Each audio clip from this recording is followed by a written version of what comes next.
Started. All right, guys. This is your boy Andre from Love Crossing Borders. Got some great guests here today, and we're going to be talking about. I know many of us already know who, if you've been watching any form of social media, whether it be Instagram or YouTube, and even beyond, of a gentleman named a content creator named Kevin Samuels, and Kevin Samuels is an African American gentleman out of the city of Atlanta. We're going to be talking about some of the principles that he discusses, and everybody knows that today is Friday, and Friday, once again, we're going to start drink in hand. I got some tequila from Mexico. That's the drink of the day. The cologne of today, I'm doing the Kevin Samuels all the way through. The cologne of today is Blue Chanel. So if you're traveling and you're looking for a good cologne, make sure that you have this in your arsenal of cologne. So we got drink in hand, tequila. We got our little, as you can tell in the background, we got a little magnetic sticks in the background, and we got some guests. My boy, magnetic sticks. Yeah, I know I surprised you guys with the magnetic. I understand that. But introduce yourself, guys. My name is Andre from Andre Every Other Day, but just generally a gentleman who's been living in Colombia for a couple years, from Chicago in the United States. And I left there about a couple of years ago, and I'm actually on my way to Brazil next. I'm gonna meet up with this guy Yusuf. So Yusuf, you go ahead.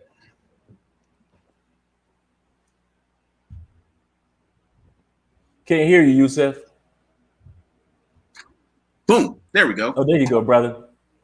So my name is Yusuf Wateef. I run an expat relocation services business, helping people move to Brazil legally. And I have been traveling the world for most of my adult life. I've lived in about 15 countries. I'm now a permanent resident in Brazil. Soon I'll have my passport here. And I'm trying to think, we've been in Brazil, they don't do lockdown the way they do in other countries, meaning you don't get to leave your house. With the quarantine in Brazil that we've had for the past year, that they're just starting to lift up a little bit to see if people know how to behave, is they just make sure nothing is open. They make sure the only things that were open were, how would I put it? Any food place can be open if they only deliver. Food places that are grocery stores, hospitals, and pharmacies. So you can leave your house. Yeah. You can leave your house anytime you want to, but when the government shut things down, and I think this last quarantine taught people a lesson. So I'll say hello on my on my YouTube as well. And here in Cali, you guys, if you watch the news internationally at any point in time, you know that Colombia is going through a little small protest. Then it turned into a little mini civil war that's been going on day in, day out for the last week plus. On this end, I'm going to let Dre talk about his area of Colombia in a second. But right now here in Cali, which is kind of like the center of all of what's going on, the police now are at the point where they're dressing not even in fatigues, but they're dressing in everyday clothes and just walking up to people and just shooting them. And so a lot of people are being very cautious, but then you still have the protesters out there during the daytime giving peaceful protests regarding what's going on. That's right. Don't forget to hit the like button. Thank you, Queen Felicia. And so on this end, it's a split between the cities, because over here it's been quiet every night, very peaceful, no problems every night. But if you just go to most of the city, it has been very traumatic for the people. And so that's what's going on here in Cali. How are things in Barranquilla, Dre? Well, in Barranquilla, it's kind of the same way, except just much more calm. Everything that really happens, the majority of it happens in the day. Hey, what's up, John Wayne? The majority of it happens during the day. And really, there has been a couple deaths, but mostly I would say they were accidental, but who knows? And it's mostly downtown in the downtown areas. But they did kind of make their way up into the North Zone a little bit and raid an Olympica. So they cleaned out an Olympica. They smashed some of the luxury stores a little bit. So, that's what happens when, you have a peaceful protest, but then when it gets kind of out of hand and it gets a little chaotic, it's hard to keep it under control. So, but in general, my neighborhood is like crickets. So let me ask you this. We don't get down like that. Yeah. And I was asking my wife, Andrea, and she was saying that this is the first time in her life she's ever seen anything like this. She's seen, peaceful protests at the colleges and stuff like that, but something like this is just, she's never seen this. For those that don't know what Olympica is, Dre, what is Olympica? What store could you compare that to in the States? I guess Olympica would be like a Jewel or something like that. Or maybe even like a Target with just more groceries, but right. Just a large grocery store chain. Right. So I know that those of us that are in South America, we kind of like throw these stores out there. They like, what's an Olympica? If we say Exito, I always compare Exito to their version of Walmart. Oh yeah. Price Mart is like Sam's Club. Mm-hmm. So I always try to let people know that. We're going to get started in a few moments with the topic. We know we've got 22 people here, and we want to make sure you guys click that like button. The like button allows YouTube to invite other individuals in on the live stream. I know we've got several individuals that are here. We got Queen Felicia always here supportive. We're going to talk mainly to you guys that travel. Mainly to you guys that travel or want to travel. You're thinking about traveling. And also those of you that are thinking of relocating. Does Kevin Samuels, for those of you that follow Kevin Samuels especially on YouTube or on Instagram, does his principles apply to those of us that travel? Because he talks mainly to those that are in the States or those that are in UK for the most part. And he's absolutely correct in everything that he lays down. He does lay down the fact that 70% of all relationships or marriages are initiated by the men. Men actually have the power of initiating relationships. Although 70 to 80% of divorces or relationship separations are initiated by women. Because one of the things that he says is that women feel that they have a better option or more time to be able to choose from the pick of the litter per se, and it's not necessarily true. But some of the things that he talks about that we're going to be discussing tonight is, and I'm going to talk about these 4 things. When it comes to traveling, are you a high value man, whether you want to be or not? Are you considered a high value man? Number 2, are you considered a 6-figure person, whether you want to or not? And then we'll talk about when you're traveling. Number 3, he talks about what a man should be looking for in a woman is sex, silence, and a sandwich. Do you find yourself gravitating to those type of women, or do you want that type of woman into your life? And number 4 is when it comes to being cautious when you're a traveler. Are you cautious as if you're a high value person, whether you want to be or not? So we're going to get started with these topics. So the first part we're going to talk about is, and we're going to give you guys some shout outs. I want to say thank you to you guys that are coming through. Once again, my man Marshawn is always saying, just like everybody else, make sure that you click the like button. Also, we got Tech TV. You definitely got to go to Tech TV because you learn so much from the political realm of what's going on in the States and some of the opportunities, the economic opportunities that people can have by way of politics as well. So you definitely want to watch Tech TV, and it's a daily channel. So you don't have to worry about saying that, well, I missed his episodes, because his episodes come out every day. Oh, my man. Oh, yeah, we're ready tonight, Volak. We're really ready. All right, we got Clyde in the building. Unfortunately, yes, my advice, don't help anybody. I brought a kid a cheeseburger, and everybody was looking and following me like vultures. That's a good That's a start. different issue, though. That's a different issue entirely. That's not a man-woman issue. That's not. That's true. But I see the point where he's saying as far as how people perceive him just after buying a cheeseburger for someone. And you're absolutely correct. There's not a man-woman issue, and we're gonna. I'm glad that you put it like that, because that's what we want to stick to. We want to stick to talking about when it comes to relating to man-woman issues in another country.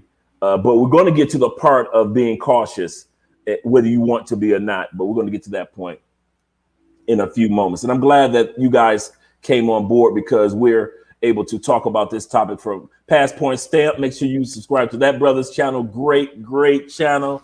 Appreciate the video footage that he puts out from day one. Always top quality. I'm jealous of his editing skills. I really am. And so definitely, I had to hire an editor to edit our new up and coming Love Crossing Borders videos. The time, but B, I found a guy down here that's a really good editor. Yeah, I thought about it, but then I'm like, that's not me. If anybody goes to my channel, I keep it grimy. I go live and I tell you what you need to hear.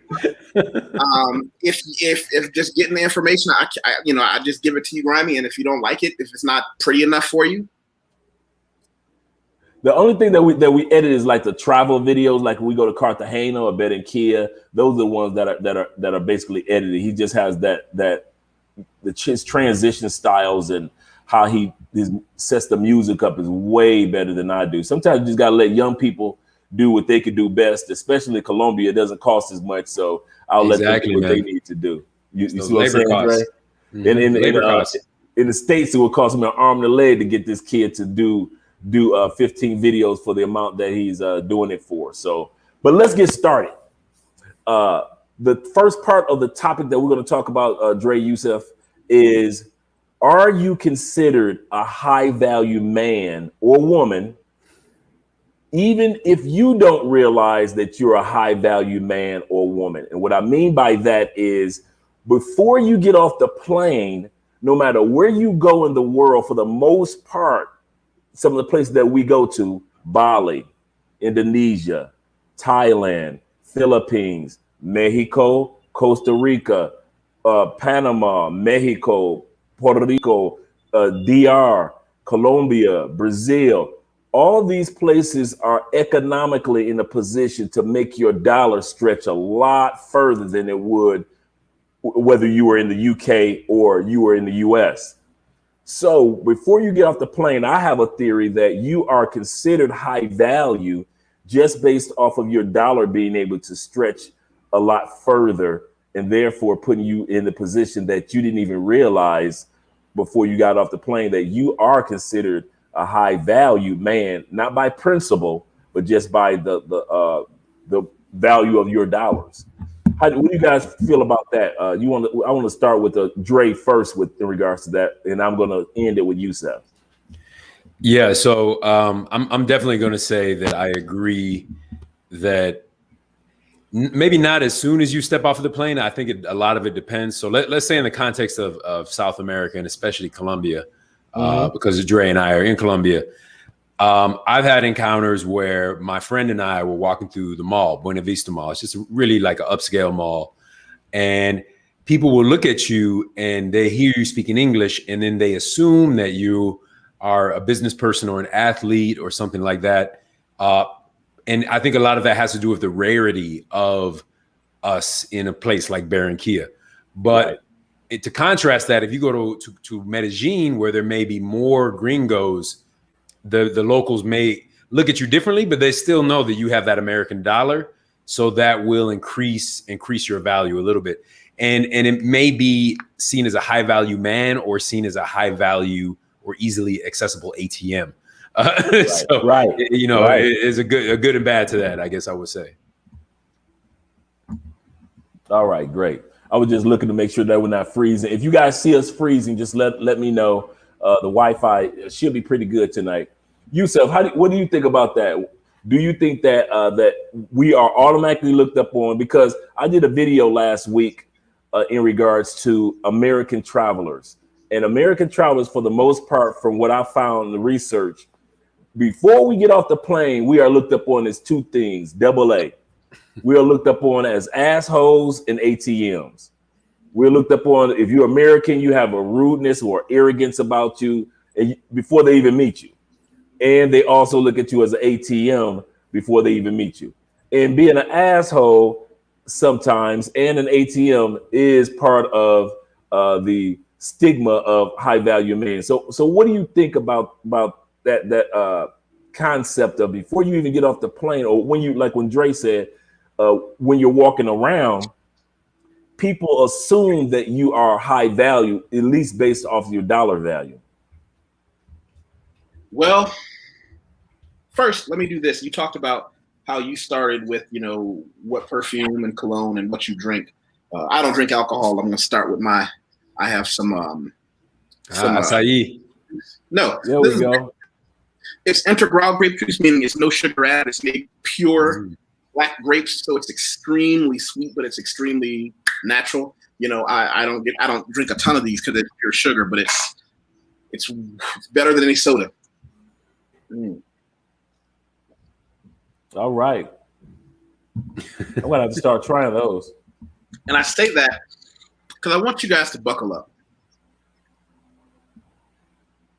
I have lived all over the world and back again.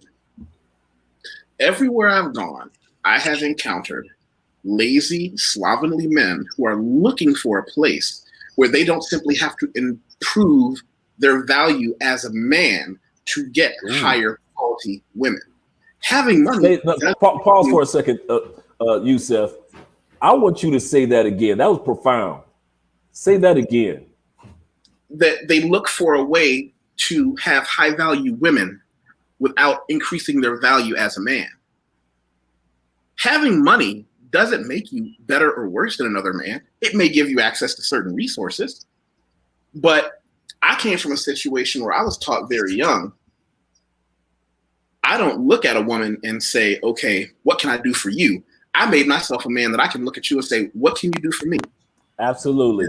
When you check my paperwork, when you pull my file, when you ask your friends about me in your social group, when you Google me online, I want her to step back and say, fuck.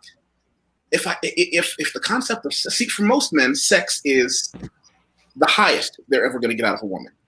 For me, that's like, why would, like, that's like bare minimum, because when you have your shit together, sex with young, beautiful women is not an issue. What else can she do for you? Can she be an asset to you? I hear guys complain about in the United States, they have, you know, all these women are just single, you know, single. And by the way, I do agree with Kevin Samuel's definition on single motherhood.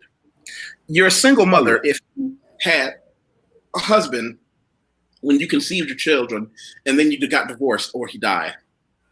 If you're just a baby mama, it's a very different issue. And it does not come with the same level of respect.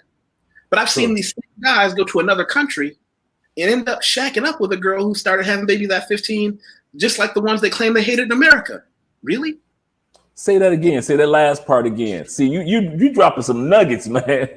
You know, they want to say, I don't want these single mothers who never did anything for themselves, you know, and then they find out, well, you find out this girl he's dating got 3 kids by we don't know how many dads, and she's only 25. But she's pretty. And it's like, really? Are your standards that low? To this day, I have women that dated me, some short-term, some long-term, who are mad when they realize I was a little bit more accomplished in life than I let on. Because whereas in Brazil, anybody who's familiar with Brazil knows that places like Moema are high-value neighborhoods with the high-rise buildings. My friends and my clients ask me all the time, why don't you live there? I don't want anybody to look at me and realize who I am and what I've got going. Why should I? You know, I was fortunate.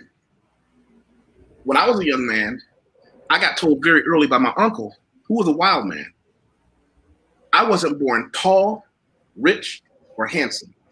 So I had to learn how to make money, become a good businessman, and be respected by other men who are respected. I learned, hey, I might not be handsome, but I started lifting heavy fucking weights when I was 19.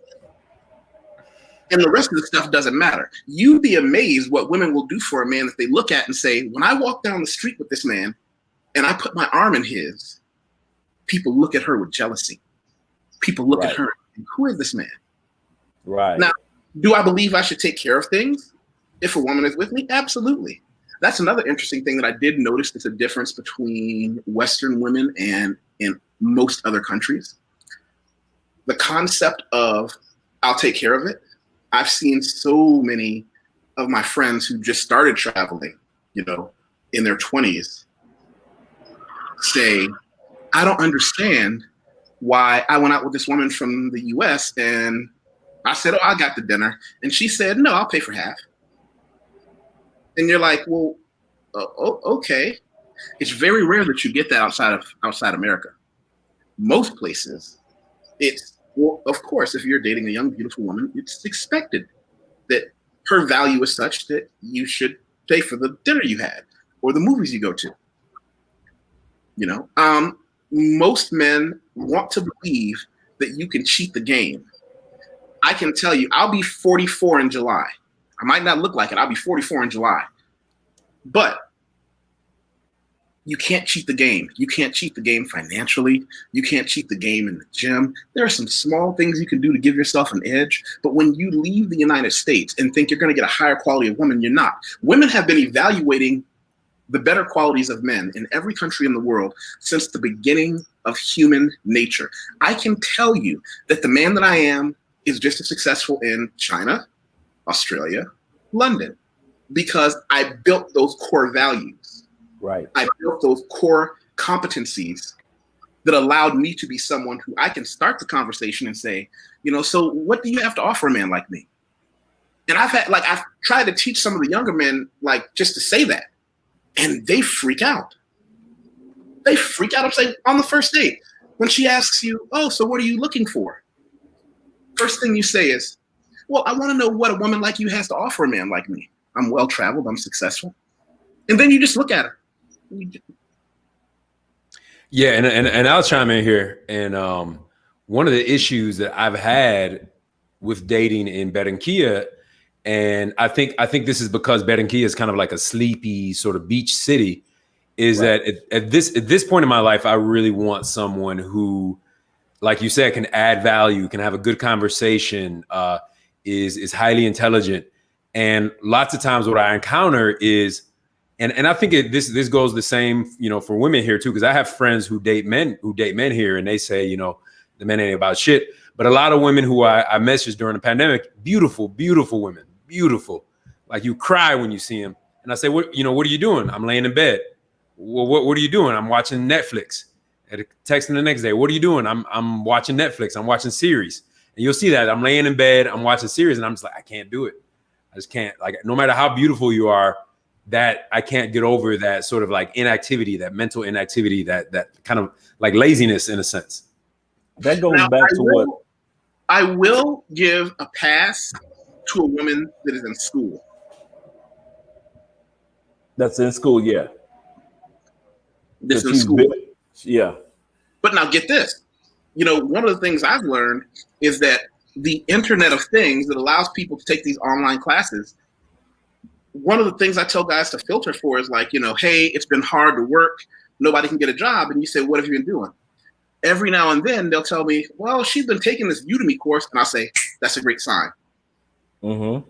The fact that she didn't just, you know, she might have to go back and live at her mama's house and her dad's house. But if she's actually trying to do something, if she's just not laying on the couch, eating bonbons, flipping through Netflix, waiting for that guy who thinks that's the pinnacle of femininity, you know. But again, a lot of this goes back to, as a man, at what point did anybody tell you you should be able to get a quality woman without being a quality man? You know, there's a phrase that says, beauty costs. Beauty does cost, but you don't have to pay out for it, you know? Say that again. Beauty costs, but you don't have to pay out for it. Beauty costs in that the most valuable women, not just in their beauty standard, they already realize there are men who don't have baby mamas that they left back at home they're running from, which people, y'all might get mad, but I've seen a lot of these guys traveling the world, and then you talk to them and, well, yeah, I got some kids back in the States. Really? Are they adults? No. And they all give me reasons that may be true about why they're not there with their children. I, however, just don't feel good about that. I'm a judgmental person. Being judgmental has saved me a lot of heartache in life. You know? But again, you know, everybody wants to believe Wateef is lying. If I just go to this other magic country, I don't have to have read a book. I don't have to have lifted heavier than a spoon. Right. And that goes back to what we were talking about. We're going to hit to this question that Craig presented, because this is a good statement. And I'm going to make a confession in regards to the person that I am. Craig, I actually lived this statement myself. I was at home in Tampa, and it hit me like, I know the type of women that I like to be around. The women that have some form of growth or success, I've always been attracted to, or either, you know, had intimacy with. I don't care if it's one night or a relationship. It's always been with quality women. They may not have made the same amount of money that I've made. Many of them made more than what I've made. But I was sitting at home one night, and I was like, oh man, I'm about to move to South America. This is no longer just having fun, you know, the party girls, if I want to meet somebody serious. And so it hit me, and I was like, well, wait a minute. The way that the universe is set up, like attracts like. That's just bottom line. And that goes back to what Craig is saying. Whoever you attract in the States, you will attract elsewhere. And he's asking in regards to the content of your character, the type of person who you are, and you attract in the States, you will find yourself eventually attracting that person in another country, i.e. Colombia, i.e. Andrea. You know, she's at the age of 19, she had already owned her own business. She was looking to purchase and made all the steps to buy real estate. She finished college. She's bilingual. She is right now does accounting work for several businesses across the city. So it's not coincidental that I so happened to, after I got done go through the party phase with all the party girls, when I got serious, the type of woman that I would have been serious with in the States, the universe brought into my presence while here in South America. What do you guys think about? Go ahead. I got something to share. I'm going to share it on the screen. In Brazilian Portuguese, there is a phrase called piriguete.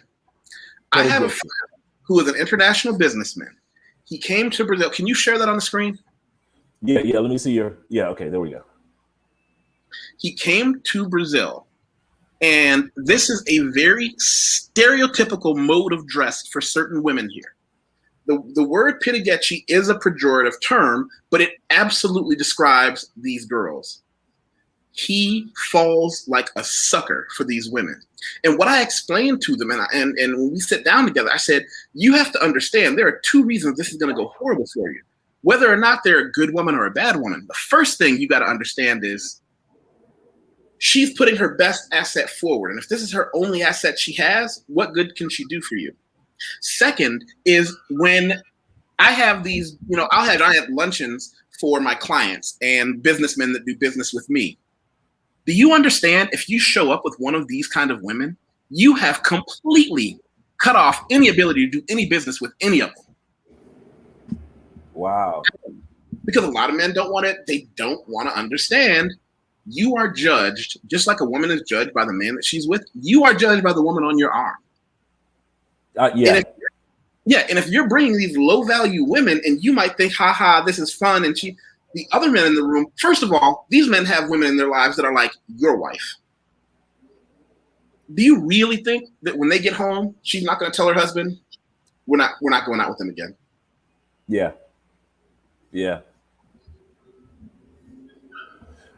What do you think about that, Dre, in regards to like attracts like. You're gonna eventually have the person in your circle that is somewhat like the type of woman that you like in the States.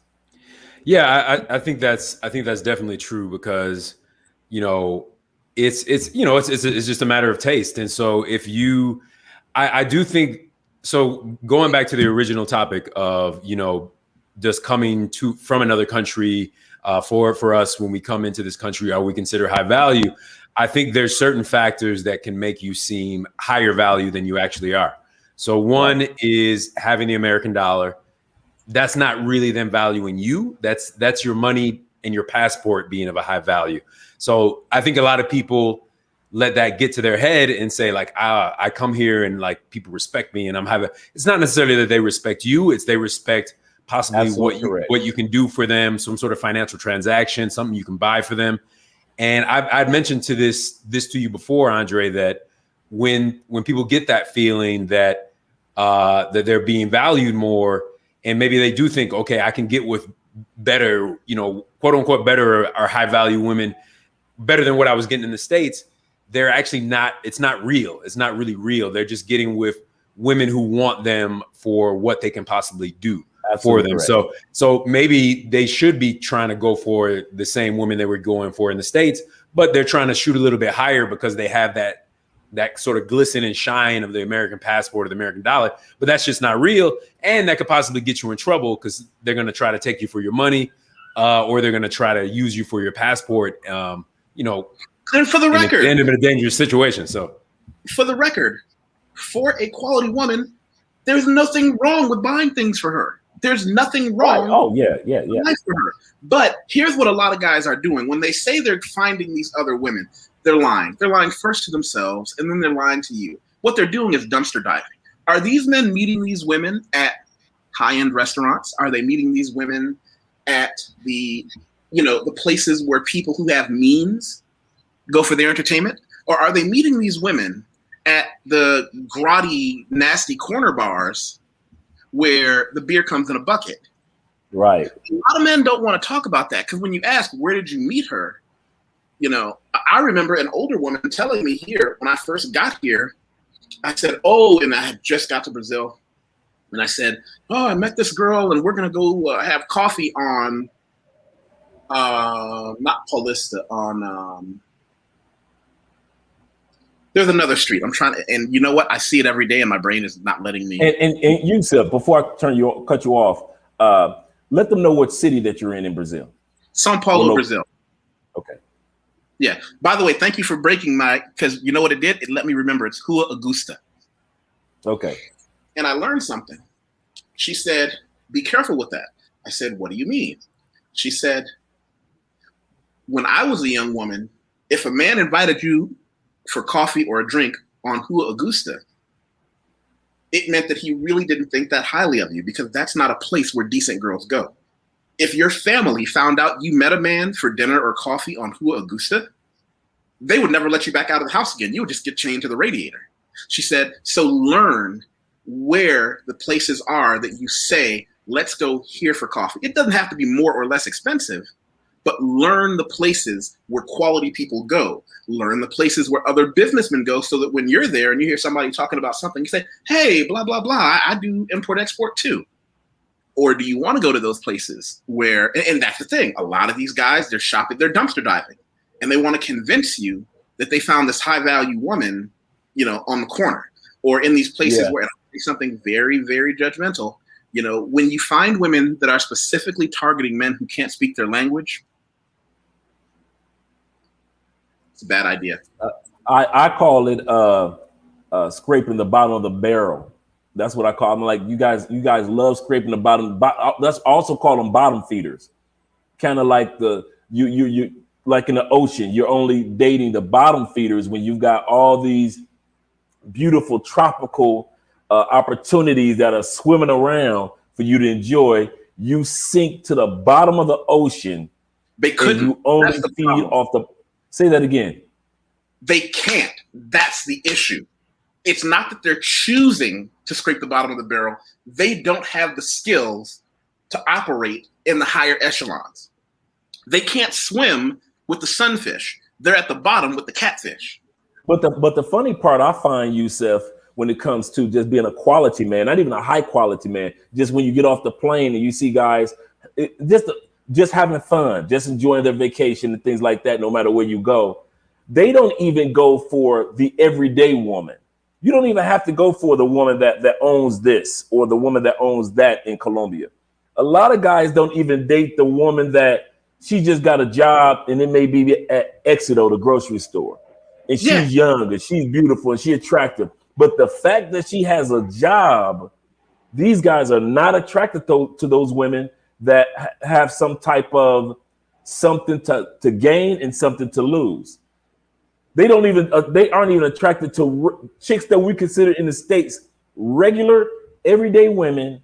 They aren't even attracted to that. They will run, jump into the ocean, swim to the bottom, and drown in order to get bottom feeders in their lives. And so that's the question. Go ahead, Dre. I want to stick up. I want to be the voice for the bottom feeders here. Go ahead, Dre. Be the voice for them, brother. You know, for many years before I moved to Colombia, I worked at a nightclub. I managed a nightclub in Chicago for like 20 years, right. And I've seen all sorts of different types of people hook up.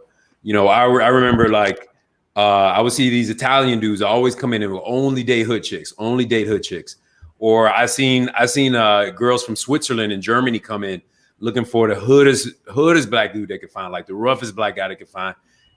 Take them home, take care of them. And so, if that is a preference, if that is something that you enjoy, here's the problem. I think you can go for it. You got to remember what comes with it, because you're in a different hood, and you're in a different country.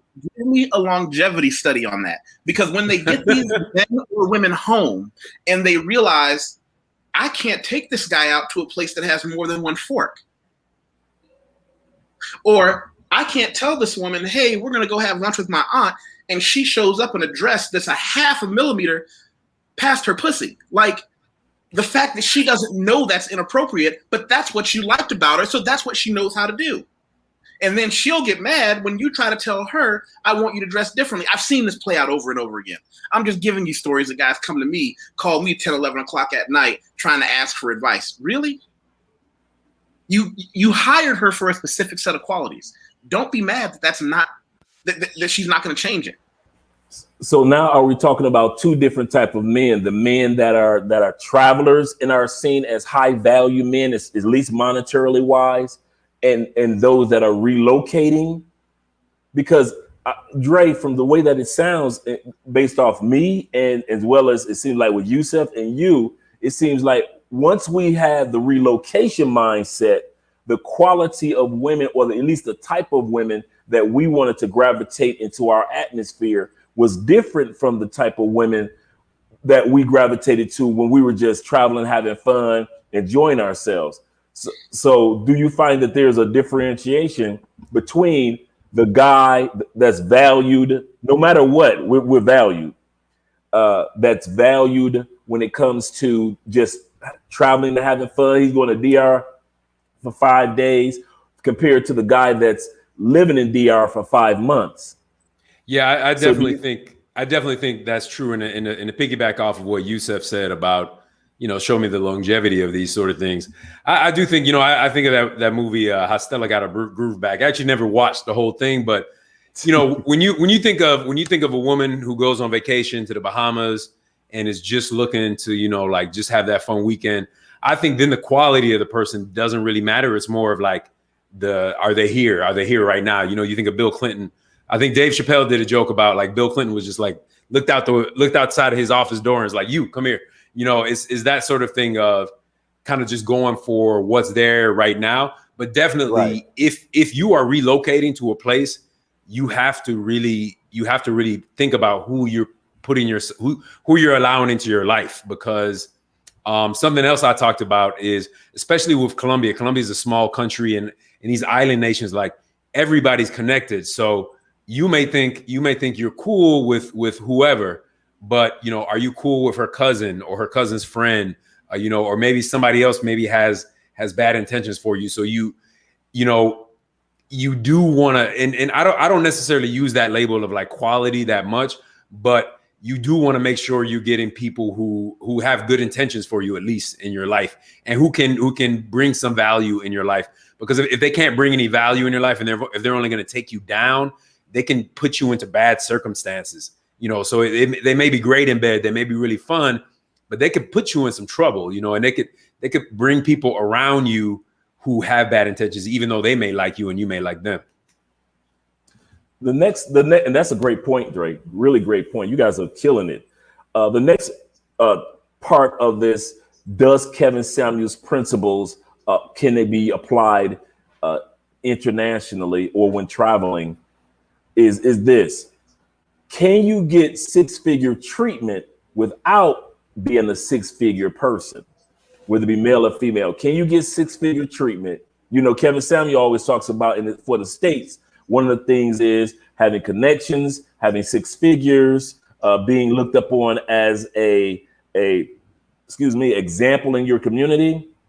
But when you're traveling, can you get that type of six-figure treatment without being a six-figure person? And I give you a perfect example. Our boy Ace Live, shout out to Ace. Ace technically might not be all the time a six-figure person, how he carries himself, but you notice that Ace can walk in and out of all genres of life, whether it be a person that could be a mayor to a person that could be a pauper in South America. So can you get six-figure treatment without being a six-figure person? What do you guys think? I definitely go ahead. I think that there are groups of people all over the world who dedicate a lot of time into trying to learn how to portray themselves as something they're not. And some people get good at it. But if you stay in the game long enough, you will get exposed. I'm not telling you to tell somebody I make this amount of money, because for me, I do not discuss money. I don't let on to how many businesses I run. Anybody asks, I tell them I run an English speaking company, which is true. It is a truth. I have several online businesses. Nobody knows that. Very few people know all the cards that I have in my hand. I make it a point to show, if you're going to treat me a certain way, it's not going to be based on my income. It's going to be based on, here is a man who is everything he claims to be. He is masculine. He is strong. He is a stand-up guy. Prioritize those things first. Because those men, because I tell people all the time, the only thing that really matters is reputation.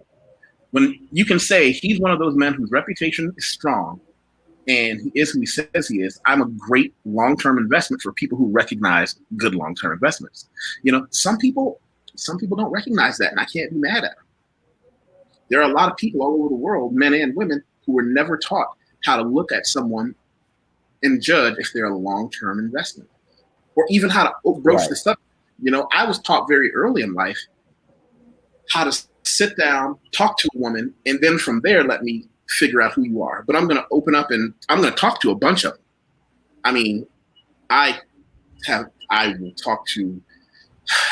will be walking out of the supermarket and I'll have some oranges and she will have some oranges. And we're going to talk about oranges before I ask you to give me your phone number. I have no fear. But when you have that number of dry runs under your belt, you start to be able to put together, how would I say it, statistical averages. You start to learn how the average woman behave when you say this, how does the average woman behave when you say that, and then you can start to really square those things. But a lot of men have been taught, unfortunately, that entire way of thinking is incorrect. But then they end up blindsided by the reality. That's true. Dre? So I definitely believe that you can get six-figure treatment here. I've gotten it, and I think it definitely has a lot to do with the person you are. But I've seen it in the States. So as I said, I worked in a club, and when I was managing the club, everybody is like, you're the manager, so they treat you well. When you're a bartender, they treat you well. But then the same weekend, Friday night, I'm the manager of the club. I get treated like I'm a millionaire. I'm this, I'm that. On Saturday, I go to a different club. I got to wait in line like everybody else. I think it kind of goes back to that other fact I said about, you being a little bit of exotic. So I think that it's not necessarily even a monetary thing. I think for many people, it's an exotic thing. And it's just like when we're in the States and we see somebody who's from a different country, we kind of pay them special attention. I do think that does happen down here. And kind of what Yusef said about how you can get exposed for not, actually being like a high, like, I don't know, baller like that. I think a lot of people like to ball and they like to do that weekend balling. I think the difference between weekend ballers in the States and weekend ballers here, it's cheaper to be a fake baller here. Right. It's cheaper to have a sugar baby here. It's cheaper to be a sugar mama or a sugar daddy here. So you can keep up that illusion for a much longer time, and people will treat you that way for a much longer time. But, eventually your personality will shine through. And if you're not really that type of person who attracts that kind of respect, a lot of people will know that and they won't give you that respect. And a lot of it, in Colombia, it's very superficial too. Like, the way you dress, people will judge you about that. True. I walk through the mall, people look you up and down. True. Look at your shoes, look at everything. So, it depends. There's so many factors for this to say, will you get treated like in that $6 million way? But I would say, like, at least for the men and women I know, when they come here, they generally do get treated better than they do get treated in the States. So I noticed that even with from restaurants to even if you get stopped by a police officer, they have questions. Just the fact that you're a foreigner gives you, or American, North American, gives you some form of leverage of how you're treated compared to an everyday person walking down the street. This is a good question right here. And he says, is it bad to reinvent yourself? And can you tell people what's in your pockets? Like Yusuf said, he doesn't, he holds his cards close to his. Yeah, don't tell people what's in your pockets, man. I know guys that do that to try to think or try to portray being a high value man. I have this, I own that, I drive this, I drive that, and that could get you in trouble because she might be whispering to her cousin, we got one, we've got somebody. Now, when it comes to reinventing, I'm going to let you guys answer this question too. But when it comes to reinventing yourself, there's nothing wrong with reinventing yourself if that's what you're sincerely doing, because that's your goal in the States, to reinvent and take yourself to the next level. But if you're reinventing yourself in another country under false pretenses, meaning that the only reason you're reinventing yourself is to portray yourself as being something that you're really not. You come to Colombia or DR and you try to portray yourself. I'll give you a perfect example, Dre, Yusef. A couple of weeks ago, about a month ago, a video came out with some guys counting money of Colombian pesos. I know demon time. They count the money, Colombian pesos. I'm balling. You can't tell me nothing. I'm high quality.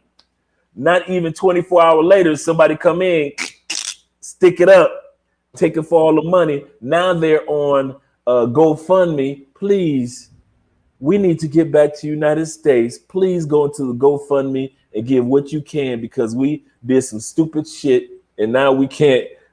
Now we can't even get back home to United States.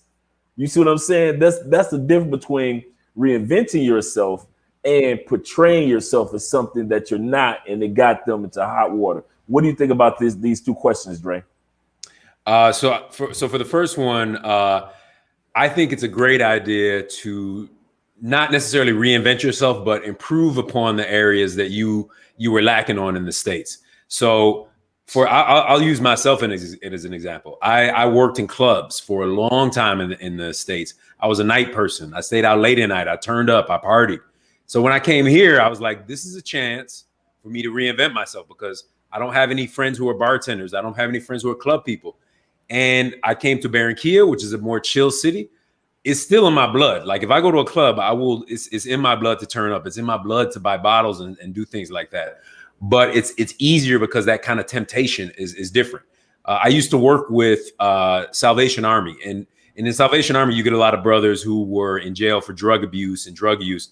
And when they get out of jail, if they go back to the same neighborhood, they're going to get back into the same shit. So it's easy to reinvent yourself or reinvent your habits when you come here and you're around different people.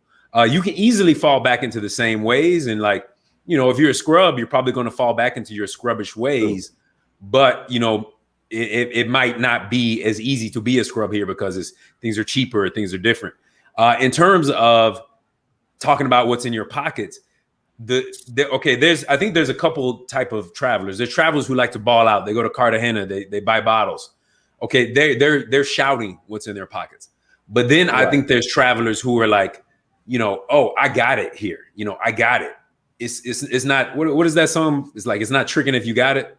It's like, if you got it, you feel like you have it. So you feel like maybe you're not showing off, but you're just very loose with your money. My first 3 months here, I was very loose with my money because I was like, wow, this is so, the price difference is so great.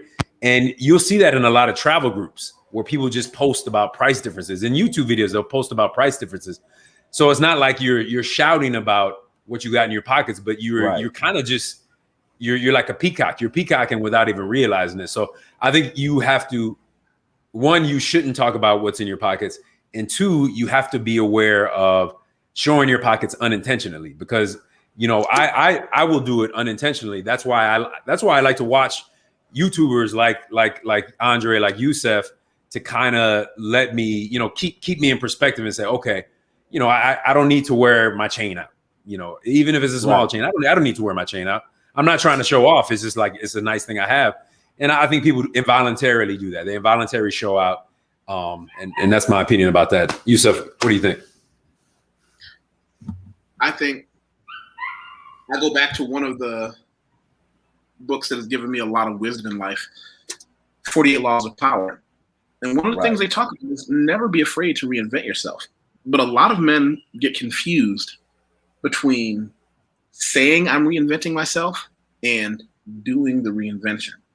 You can change the caption on your profile to say, I am a weightlifter. You can buy the t-shirts and buy the hand wraps. But then when you ask them, how many days a week do you lift? Once or twice when I get time. You haven't changed anything. When you ask people, what are you doing to justify the title the title you give yourself, when you reinvent yourself, they usually do the same shit they were doing before under a different name. So I invite everyone to reinvent themselves, but be accountable for it. Be able to say, I'm doing it. I'm a big proponent of not telling anybody. I'm a big proponent of just letting people figure it out. I've got a buddy of mine who I've gotten him into serious weightlifting, and I told him the one thing that's going to be the hardest is I don't want you to tell anybody. He said, why not? I said, I want people to look at you and start to say, are you lifting weights? And then you can say, yeah. And then you shut the fuck up again. I want people to get to the point where they're frustrated that you haven't been talking about all the weights you can lift. Now, there will come a point where, yeah, you can talk about it, but don't tell anybody. Be it. Right. Be the change. Good point. Really, really good points, guys. Yeah, very true. But like I often state is the mistakes that guys make when it comes to, you can fake being like Yusef and Dre are saying, you can fake being high quality, but only for so long. You can fake with your money because of the rate of exchange of the dollar, and you can get away with it for maybe a week. But after a couple weeks of spending that level of money, the females are going to know that you're fake. The guys who you hang out with, they're going to know that you're fake and that you're not actually high quality. The type of environment that you go into is going to show that you're fake. In other words, when you first got off the plane, you were splurging money like crazy so you can go into some arenas and atmospheres. But now that your money is running thinner and you got to showcase you, all of a sudden, the only place that you can hang out in is the slums, is the barrios, are the the or I'll tell you one of my favorite giveaways. People who will come here and they'll read about some of, Sao Paulo, Brazil has some of the world's best restaurants. Right. And these guys will come into town and they'll say, I read about this restaurant and, I know about the exchange rate, and they'll say, let's go here. Now, I know what the exchange rate is, but I'm okay. And I know what the price is, so I'm okay. And when they get in there and they look at it and you see somebody order the cheapest thing on the menu, when they came in talking about, I wanted the steak au poivre with a French onion soup, and they decide on that boiled chicken leg with some bread, and you actually boiled chicken leg with some bread. With some bread. Because thing, it's like, it costs. You're dealing with some of the chefs, some of these world-class chefs. What did you think was going to happen? Right. You up there asking for the basics, and you got Michelin award-winning chefs in your presence. Shout out to boiled chicken legs and bread, because I used to eat that like at my grandmother's house as a kid. That sounds like a YouTube channel. I don't say anything because it's not my place to. These are usually guys that have talked to me online. They'll come for my services. They'll be a client, but then they'll say, I want to go to this restaurant on my first day. Great, let's go. And then we sit down and they're like, wait, a cup of coffee is $10? Well, yeah, because this is a special pressed coffee made at your table with beans from this town half an hour away. You can actually taste the difference. And you can just see their butt clench up in their eyes. They're like, Oh, what he said, it needs to be genuine. Ladies can sniff it out in 5 seconds. Yeah. I agree with what he said. Because heaven forbid you bump into a woman whose last man really was about that life, so she knows how to behave, where to go. And then when she finds out you can't keep up, you just wasted her most valuable asset, which is her time. I was approached by a young woman in Brazil on Instagram. Of course, she was kind of offering herself as a sugar baby. And I said, hey, I appreciate the hustle, but no thanks. And she messaged me back. She said, yeah, I totally get it. She said, I actually rarely talk to Americans.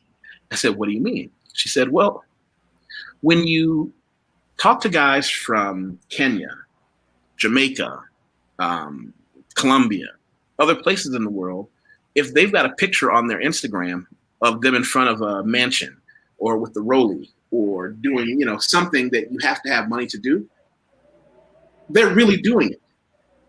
Whereas Americans have these things called credit and renting, which is unique.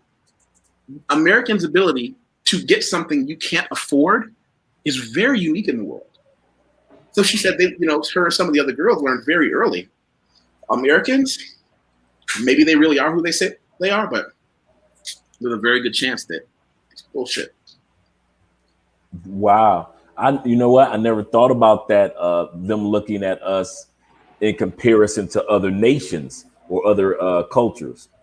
And you're absolutely correct. You're dealing with those women who can make the demands of high value women. And by the way, they're not just pretty. These are women who you can put in a dress and take to the theater with you. Right. Here's a place called the Teatro Municipal. These are women that can go downtown with you to a political, speech. And she can sit next to you with her arm in yours and cross her legs and at least pretend being interested and not embarrass you. Even though they're working girls or sugar babies or whatever you want to call it. That's not what most men are going for. I remember Kevin Samuel told a story of when he was living in Houston. And he said there was a time when he was, coming up in sales and he's really trying to impress some of the big wigs, the VPs, the presidents, the board members. And he said, I went to a fundraising event that they all were having. He said, and I went out and I hired the best looking quality pay for play.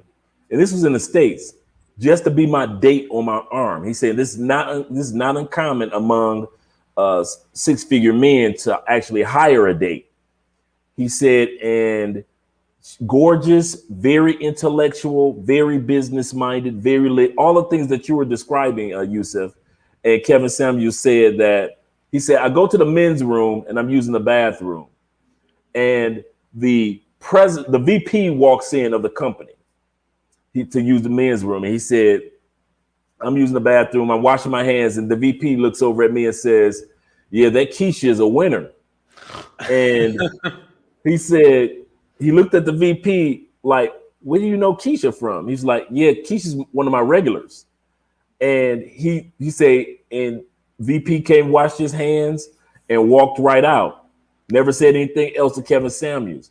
He said, from that day on, I got the best clients, the best sales opportunity. He said, within a year, I went from being mid-level to one of the number one salespeople in the country to where I was in the upper management, just based off of having a quality person on my arm, even though I wasn't on that level quite yet. And so you're absolutely correct. One of the things I love about Kevin Samuels that we have in common is his sales were different. At 37, I retired from a career as a financial professional, and I dealt heavily with cash value life insurance, mutual funds. But a lot of it was sales, being able to explain to someone the different attributes of the different products. Right. And I can tell you, when you become a man who understands sales and the principles of listening to a client, it changes your opportunities in everyday life in a way that most people don't really understand. But if you understand sales, and the first part of sales is not talking, it's listening. Absolutely. And then giving them what they ask you for, people will tell you what they want. And then if you provide it, you're amazing. Yes, it is. Yes, it is. I've been in one form of sales one way or another for the last 30 years. And between listening and asking questions, I didn't have to sell the product. I just had to listen and ask the right questions and make sure that I was able to fulfill and solve the problem that they were having. Everything from when I first got into sales, selling Kirby vacuum cleaners for $2,000 a lick, to being an academic college recruiter. All of it, you're absolutely correct. It all applies when it comes down to listening and solving problems for a person. The next thing that we're going to talk about, guys, in regards to, does Kevin Samuels' principles work when you're outside the country? And realize, guys, we know that some of you guys just come down for the weekend. You just trying to smash and dash. Some of you ladies going down there, you just trying to go to Jamaica, get a nice massage, get your back blew out by some island dude for the weekend, leave you going home singing Bob Marley songs. We understand that. But even in all this is the next part. Do you have to be cautious in these countries as if you were a high value person? Let's say in the States, you're just a regular dude that work your 9 to 5, you're doing what you're doing. You may, like Kevin Samuels says, the average black male makes an average of $42,000 a year. And so you making your $42,000, you saved up your money, you're on your way to DR with your boys, and you got a little change. But still, do you have to be as cautious as if you were a six-figure man? What do you guys think about that?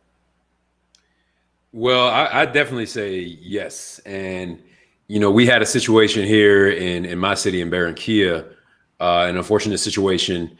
And I think that the situation that happened with that gentleman who was shot on the south side of Barranquilla, I think Timothy a lot of that Timothy Reed. I think a lot of that had to do with the fact that people viewed him as high value, and he brought attention to himself, and maybe the people he was surrounding him with, maybe his women weren't doing enough to kind of treat him that way, or maybe didn't know how to treat a man or move like that. So you definitely have to.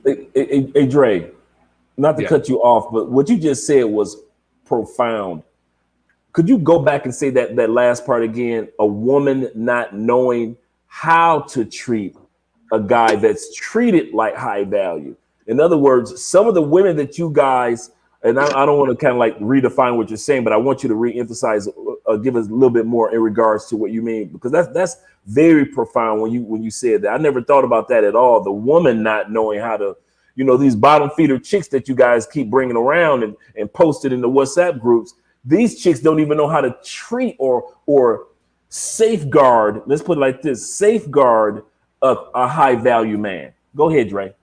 Okay, and I want to. There's a guy who had a comment. Cloven Spark. He had a comment. He said, "I want to live on a budget overseas, but most chicas will ask you to take them to 5-star restaurants." So this is kind of related to that. A lot of women in Colombia, I'm assuming Brazil, and many places, won't ask you to take them to 5-star restaurants because they don't know that life, and that is when you could get yourself into trouble, because even if you are not a baller, even if you're not a millionaire, if you have that, as we said, the first point, you are perceived as being high value, or you perceived as being wealthy, perceived as being a wealthy American, and your girl wants to take you to the south side of Barranquilla, which happens a lot. Your girl wants to take you to her hood to meet her family, to hang out with her friends, because her family's going to love you. And you just walk on in there without knowing anything about the neighborhood. Maybe you're good in your hood, but a cardinal rule in Chicago is you don't go into neighborhoods that you don't know. You don't go into other people's hoods. I don't go into a Puerto Rican neighborhood unless I know somebody there. So you're dating these people, and they're trying to treat you like they would treat any of their other men, any of their other friends, and they're going to bring you to their hood. And you may not think of yourself as a high value person. You may think of yourself as, I'm just a regular dude, but other people are going to look at you as a high value person. So you can put yourself at risk by being taken into those areas, or you can put yourself into the risk of, like, look at Medellin. You get scopamine. You may not have that much. Yeah. You may just have a cell phone and a laptop, but to somebody, a cell phone and a laptop, that's a lot. And so you may not think of yourself as a high value person, but other people may. And so that you have to move differently. You have to, even if you're not high value, you should move as if you were, security wise. What does scopamine? Scopamine is a plant-based drug that is very popular in Colombia, especially during the pandemic. I've heard that you can blow it in people's faces. It's most commonly put in people's drinks. I've heard of women putting it on their lips and making out with guys, and you either pass out or you don't really remember. You become very agreeable. You will carry all your furniture out to their car. You will walk down to the ATM and give them all your money. I'm not many stories about that. What'd you say? Yeah, I'm not coming to Colombia. I don't. No, it's never happened to me. So. Right. I mean, I've heard of women that even put it on their nipples, because even during sexual intimacy, the guy, put his lips on the nipples. He's done. He's zombie for the next several hours. I mean, J-Lo, think about it. That last movie that J-Lo was in, Hustlers. Oh, that's exactly what they used. They did scopamine in the States. In the strip club, that's exactly what they did. You call that movie Medellin the movie. Medellin the movie, yeah. Medellin the movie. Oh man. Go ahead, Yusuf. Do you have? Well, here's the thing. First, I need to ask: is chica common vernacular for an average Colombian woman? True. Yeah, they'll say chica. Okay.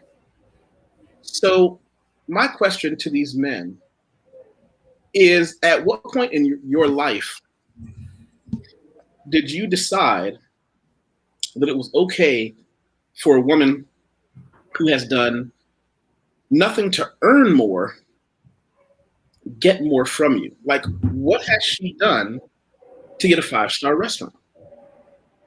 I'm not saying there aren't women who don't deserve it, but as a man, do you have so little value that when she says, take me here, you're okay?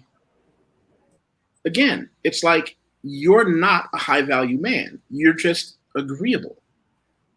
You're someone who went to another country and thought that it's going to be easier there. It's not. Why do they believe that you have to do it because she said it? Most men believe that this one woman who is from a very low income area. And by the way, I'll never be mad at anyone for being low income. However, I do understand you haven't had a certain level of exposure to the world. There are certain concepts and principles you don't understand. Why would you want to bring that in your life? Because in their mind, it's easier and more manageable, you know, to have these women. Absolutely correct. Absolutely correct. My mind just keeps going back to what Dre said. Like I said, I never thought about this, but it's absolutely correct. Not only do you want to make sure that you have even if you're for the weekend, you're just a weekend warrior, make sure that you have, if you're going to be around this person on a regular basis for that weekend, make sure that this person knows how to carry themselves or to treat you as even if you, let's put it like this. How Dre worded it is, a lot of women do not have the insight to not put you in positions of danger. Like you said, they want to take you to their mama house. Mom live on the, she living in the slum. They don't have concrete. They don't have any sidewalks. You're walking through the wild, wild west. There's a tumbleweed going down the street, but she's attractive. She's beautiful. She's on the other side of the city where you are, but yet she's not quality enough to at least protect you. It's not necessarily about whether she has money or not. It doesn't matter, or she's educated or not. Does she have enough insight to tell you, yeah, I'd like to take you over to meet my parents, but it's too dangerous over there, bro. I can't have you come over there in my hood. A lot of women don't have that insight. And that's what happened to, sadly, one of the things I believe that happened to Timothy Reed. His woman had him in areas that were detrimental to him.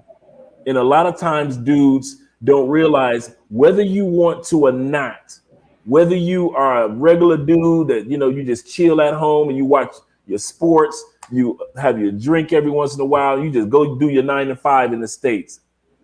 When you come to certain countries, you will still be seen as valuable, if only on the monetary scale. And if the woman doesn't know how to carry herself or treat a valuable guy, just like in the States, a woman may want an NBA player. She may want a guy like Kevin Samuels mentions this.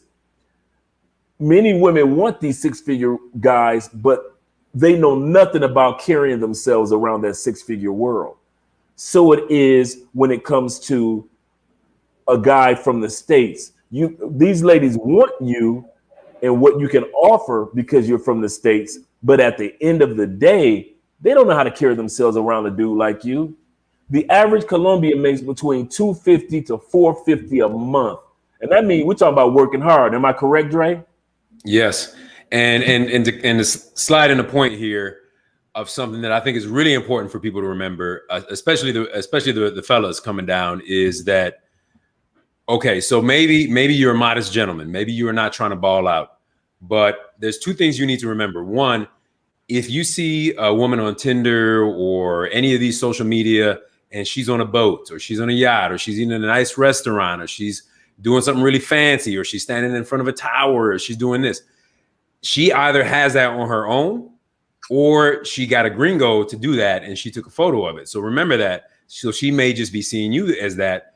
And the other thing is, if you're with a woman who is not accustomed to being around a man who has nice things, she may want to broadcast that, especially young women. And I think this is where a lot of guys get into trouble, is if you're dating these young women and their entire lives are on social media, everything you do with that woman is going to be on social media.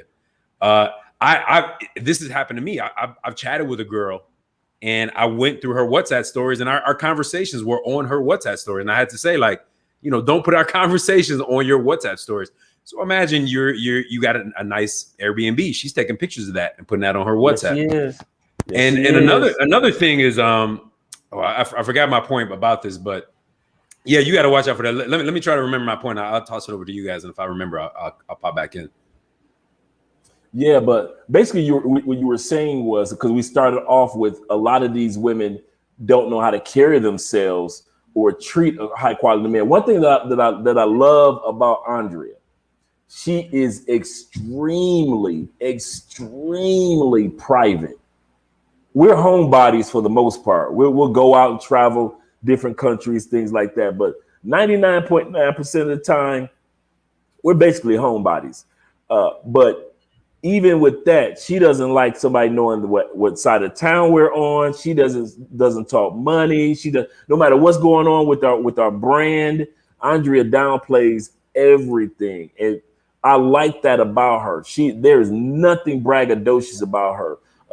People don't know what she's accomplished by herself in regards to her companies. She actually used to own a company in Medellin at a young age. And so one of the things I do enjoy about Andrea is that she carries herself in a way that privacy. She doesn't like broadcast. Like, I was the first male that she actually put on social media. And she was the first. Most people don't know this. Andrea is the first female that I've ever put on social media. Even when I was married in the States. Wow. I was not an advocate of Facebook. I saw too many relationships end because of Facebook. And I was like, oh, hell no, I'm not about to. And then when I started dating people in the States, they will always say, why don't you put me on your page? Why don't you put me? I'm like, no, I don't touch it. I remember the day that Andrea and I put each other, we both were looking at each other, hands shaking. Like, when you push this button, people are going to see us and know at least that part of that you're dating somebody. And so we both just purposely just went bam, and that was it. But we knew where we stood in the relationship at that time period. We knew the direction that the relationship was heading. But prior to, no, nobody ever, anybody could tell you, hey, I only used Facebook for, so people could reach out to me for emergencies, like if somebody got sick or somebody died, or one of my old friends from high school, one of my homeboys wanted to catch up with me, that type of thing. But I never was heavy into social media and Instagram like that. Now to see us now with channels and Instagram and Facebook pages and things like that, most of this is business centered. If it wasn't business centered, we wouldn't even have it. But my point in saying all this is that Andre is absolutely correct. I've seen guys pay for play for women. And I hope you guys understand what I mean, pay for play. And look at her Instagram page a day or two later, and your Airbnb is posted on her Instagram for the next guy to get with her in regards to pay for play.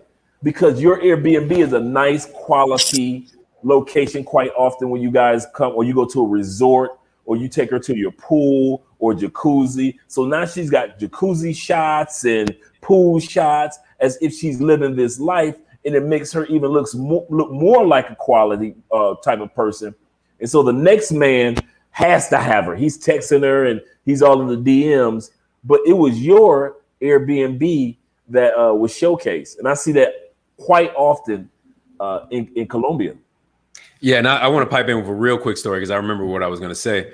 So I much like Youssef, I do some language coaching, and one of the things I do, I met this Colombian woman when I was out running with one of my friends, and she was like, "Hey, can I message you for some English translation?" And I was like, "Okay, sure."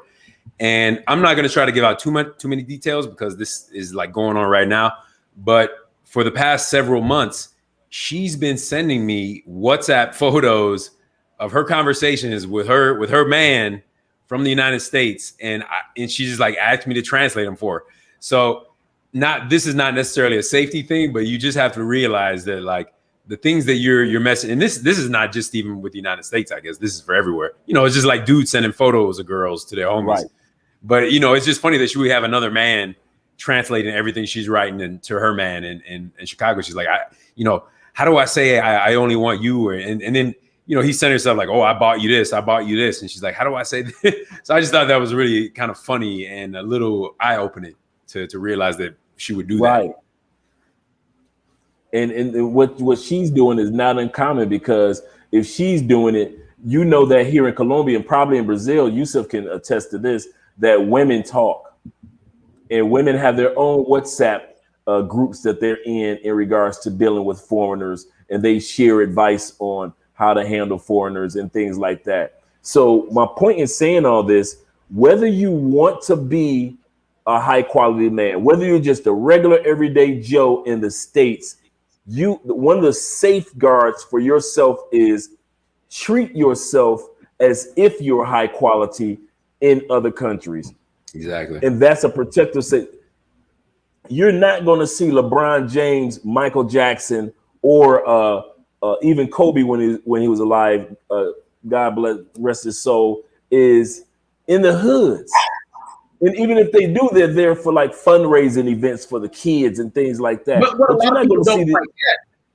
And this is something I learned working in Las Vegas in my financial business for quite a while. They've got people who do these things for them. They've got guys who go out and get them the kind of girl that they want and bring them back for them. True. Absolutely correct. Like Floyd Mayweather is in town and he finishes a fight. The next day, he's not going to be walking up and down the strip. Somebody on his team will say, "Hey, a buddy of mine, blah, blah, blah." And they might not even tell the girl who they're going to see. They just make her an offer. And when she gets there, she sees who it is. But, they take their phones, they run through their purses because they're paying enough money to basically trick them. Right. Absolutely correct. Yeah. Absolutely correct. And Belltown Daisy brought up a good point. She says, listen to all this. I cannot, what she said about opulence so another thing to remember is you may see yourself as a high value person, but there are also people here who are very, very wealthy and very, very rich. And the difference between us and the real people with money in these countries, the real people with real money are not in these areas. You're not going to catch a rich Colombian walking in the streets unless they got security. You're not going to catch a rich Colombian driving themselves. So we are high value. We're not that top level, but we're in a special area where we can be touched and where we will go to these hoods. True. So I will walk around, but true wealthy people in Latin America won't walk around because they're not taking that chance. They have the people who live in the mansions stay in the mansions and only come down from the mansions when they have business to do. Whereas we will say, correct. Hey, I'm good. I'm not afraid to, go here. I'm good with the people. I can go here and go there. And we risk our lives doing that stuff or just risk our wallets. Yeah. I was actually thinking about that because we just purchased a vehicle, really nice, very, we've been blessed, and it takes you to a level that, we're considered in our area, we're considered zone 5, /6 anyway in the area that we live in. So, we often hear people kind of like put their pinky up, like, okay, y'all live in that area. The mall that we stay by, Dre, you've been down here. And the mall is considered like, okay, that's where the beautiful people go to. That's where the people with a little bit more money go to that particular mall. And so even when you don't feel like you're high quality and we're just homebodies, other people see you as high quality just based off of where you decide to get a hotel room, or where you decide to get an Airbnb, or whether you decide to be in a resort. Just the fact that you may be there for that weekend may put you in other people's mind as high quality. And that's another reason why you have to be cautious. And you're absolutely correct, Dre. I have yet to see, unless I'm talking about downtown, I'm yet to see Colombians, whether they be of Afro-Colombian descent or whether they be traditional Colombian, other than maybe downtown or going in and out of a store, people with money, they don't walk down the street. You do not see them you may see them jogging, but that's in an influential area where you may even see them jogging outside. but you will not see. There's a lot of people down here that I tell people this: when you're in Colombia and you're just driving down the streets, somebody owns all those buildings. Somebody owns that gym. Somebody owns that restaurant. Somebody owns that pharmacy. Somebody owns. So when you're thinking that Colombians are poor, they're building these high rises for a reason. They're building more quality apartments that are 200, 300, 500, $500,000 apartments because there are people here that can afford that. So don't get it fooled by what you see in the media when you see these poor or just regular everyday Colombians. There are people, just like in Brazil, that have long money and old money and even some nuevo money that you don't see because they realize the quality of life they live. It will be more dangerous for them to be among regular everyday locations compared to the locations in which they live. And that's the value of caution. Well, we're going to wrap this up. It looks like we've already gone through. We've been on here for about almost an hour and a half, guys. I appreciate it. I got to pack it up. Go ahead. I said I got to pack it up. I appreciate the time and attention. Yusuf, nice talking with you, brother. All right, great. I'm glad that Yusuf was able to make it out. Make sure you guys subscribe to his channel. That's the title right there. Make sure that you subscribe. What's your channel, Dre? Andre Every Other Day. All right, make sure you guys subscribe to Andre Every Other Day. We appreciate you guys coming on board. Make sure you click that like button if you haven't had a chance to click it. We appreciate all you guys coming through. That have had things to say in the chat. And I'm about to go over to Tailor-Made Dreams. We're going to be talking about the topic of the difference between cost of living in DR compared to Colombia. So we're going to talk about hospitals, homes, everything that just talks about the difference between the cost of living of DR. So if you guys want to see me again in about a good maybe 30 minutes, 20 minutes, go over to Tailor-Made Dreams, and we are going to be talk about that discussion. Hey, Dre, yesterday we talked about how in Cartagena it is not uncommon for guys to from young age all the way on up to be intimate with donkeys. Oh, not this story, man. We talked about it, man. I actually found out from doing research that there are actually around the outskirts of Cartagena in the Afro-Colombian community. It is not uncommon. It is very common. The worst. They have donkey brothels. They actually have a documentary that was done called Donkey Love. There's so many women here. Documentary is called Hard. Oh boy. And the reason why we talked about that is because a lot of these guys go into Cartagena and don't realize these women that come in from the farm areas, and these ladies are intimate with the guys that are intimate with the donkeys. And these guys, they love their wives for reproduction, but they love their donkeys because of the donkey being their first time. And there are people that can actually rent donkeys out. Yeah, Dre, they can actually rent the donkey out. They can actually rent the donkey out, and yeah. I hate you so much right now because I was about to log off and but yeah, that's what we talked about yesterday. So if you guys want to go to Tailor-Made Dreams and even see the no, bye. I don't even want to be a part of this anymore. No, donkey love.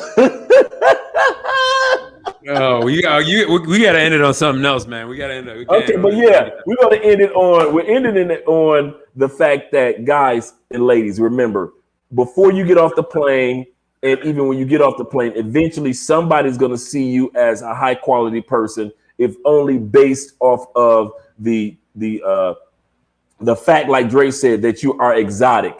A lot of times we don't realize that we are exotic to other countries. To yourself, you may think that I'm a regular American dude, but to other countries, you are exotic. Just like we look at when women from Morocco or women from a woman from certain parts of Africa, we look at them as exotic, which is, I guess Morocco is in Africa, but or South America, we look at them as exotic women.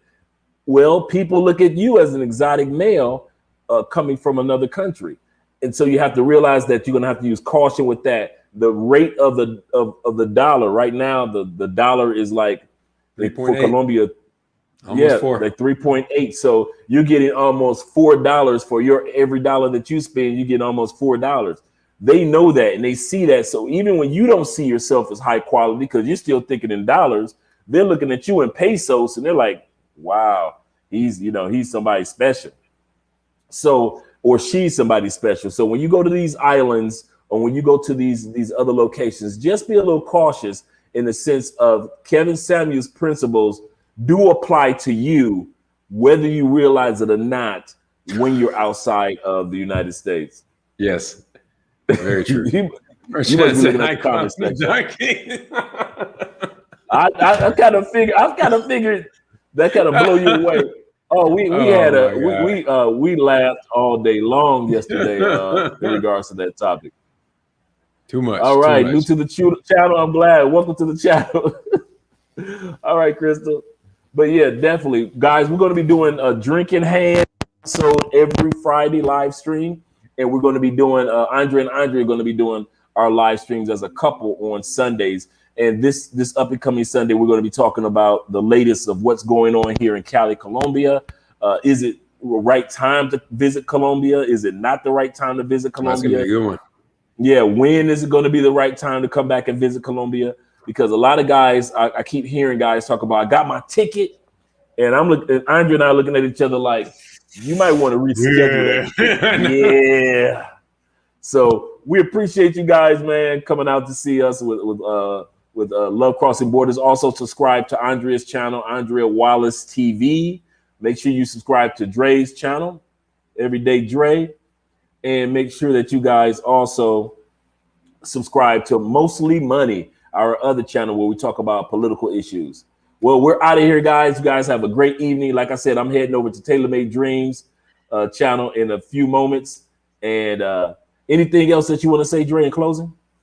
Yeah, I would just say kind of like what he said, you're coming to a different country. Just remember, you got to move differently.